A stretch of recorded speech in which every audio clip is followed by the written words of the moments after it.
I've been dead for almost 5 weeks now. Not literally, of course, but legally I'm considered deceased. Once you're declared dead, proving you're alive is a nightmare. Let me tell you how this all began. The event that caused my death took place 3 months ago. I was scheduled to catch a late flight from Williamson County Airport to St. Louis. Since leaving the Army, I've worked as an insurance claims investigator, which means I travel a lot. I take upwards of 250 flights per year, so I end up in my fair share of small regional airports. Williamson is small, but not the smallest I've been through. On this particular day, I got to the airport early, around 6:00 p.m., for my 9:45 p.m. flight. I grabbed a sandwich at the airport restaurant, made some calls, and caught up on paperwork. The airport was quiet, but not deserted. There were a few travelers, airport staff, and security personnel milling about. An announcement was made that my flight was delayed due to a technical problem. No stranger to delays, I pulled out my Kindle and started reading. I must have dozed off because I was startled awake by a flight attendant telling me they were ready to board. The airport was now deserted, the lights dimmed, and the shops closed. I checked my watch. It was almost midnight, much later than I had expected. When I boarded the flight, it was completely empty. I have been on plenty of flights with just a few other passengers before, but never a whole plane to myself. The flight attendant, heavily made up and wearing a strong, sweet perfume, showed me to my seat despite the obvious fact I could sit anywhere. I hurriedly stowed my jacket and laptop case in the overhead compartment. She went through the safety demonstration while I had my head down reading my book. Takeoff was smooth, but as we reached cruising altitude, I felt the familiar pressure in my ears and swallowed to relieve it. Everyone knows the sensation of their ears popping, but this time it felt different. "Sir, you need to fasten your seatbelt," a whispery voice said.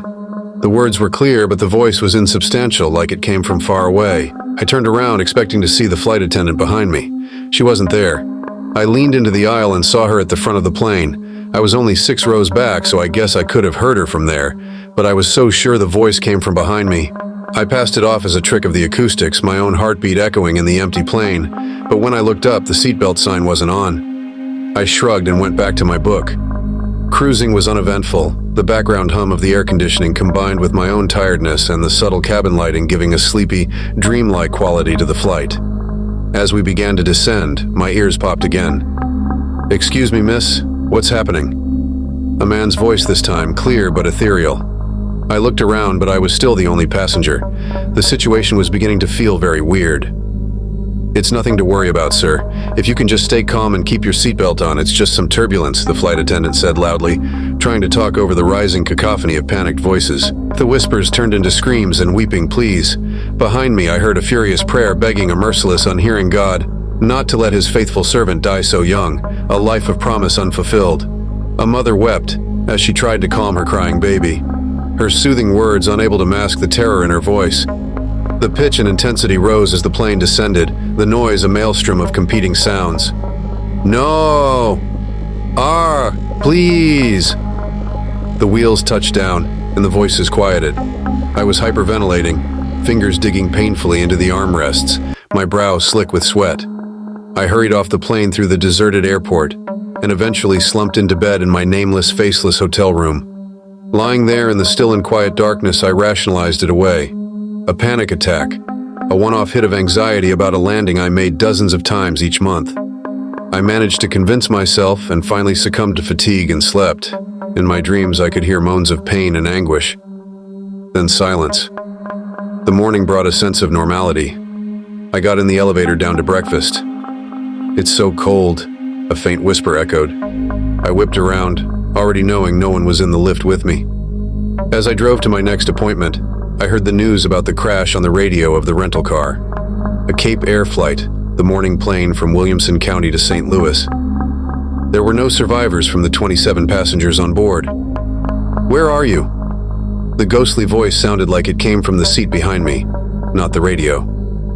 I checked the rearview mirror. Nothing, but I wanted to be sure. I almost veered off the road, straining over my shoulder to look around the rear of the car.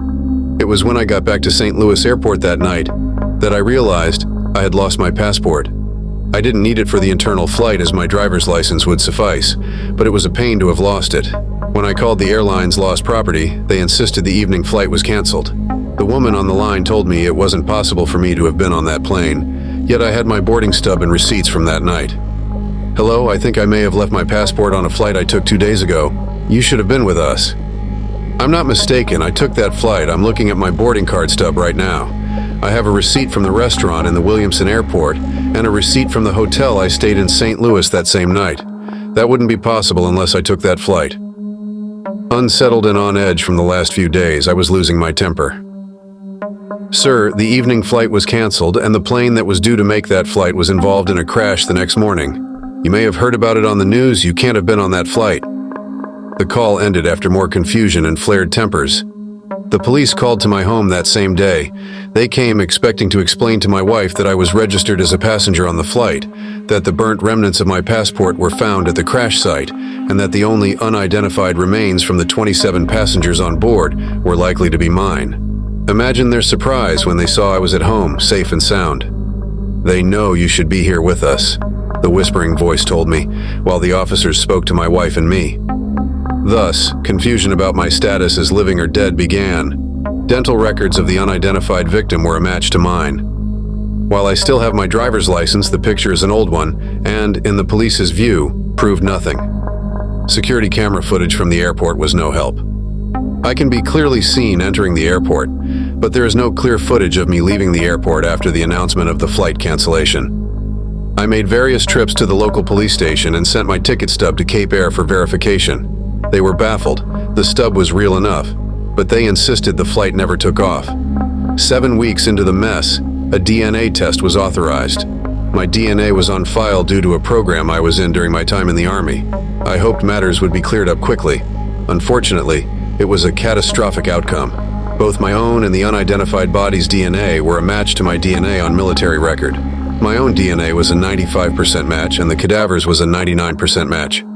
Because of this DNA evidence, on Tuesday, May 15, 2018, I was declared legally dead, and the police immediately opened an investigation into my true identity. Since being declared dead, the voices have become clearer and more frequent. Their tone has changed.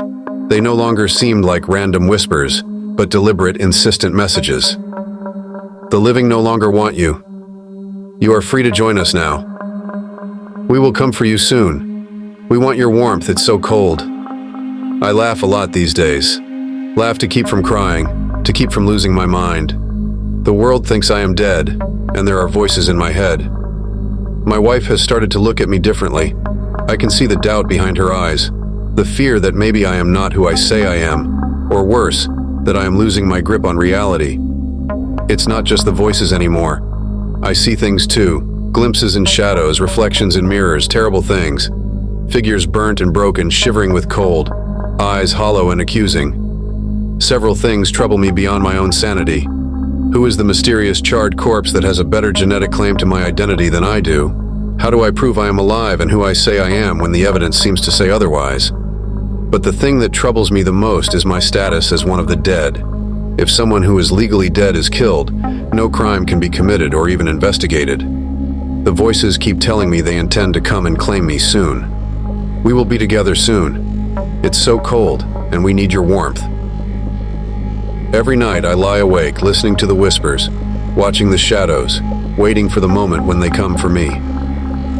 I don't know how much longer I can hold on to my sanity, to my life. If you're hearing this, know that I'm not crazy. Know that the voices are real, that the shadows are real. And if one day you hear that I've disappeared, know that I didn't run away. Know that they came for me. If you enjoyed this story and want to hear more thrilling tales, don't forget to hit the subscribe button and turn on notifications. You'll be the first to know when a new story drops. Join our community and stay on the edge of your seat.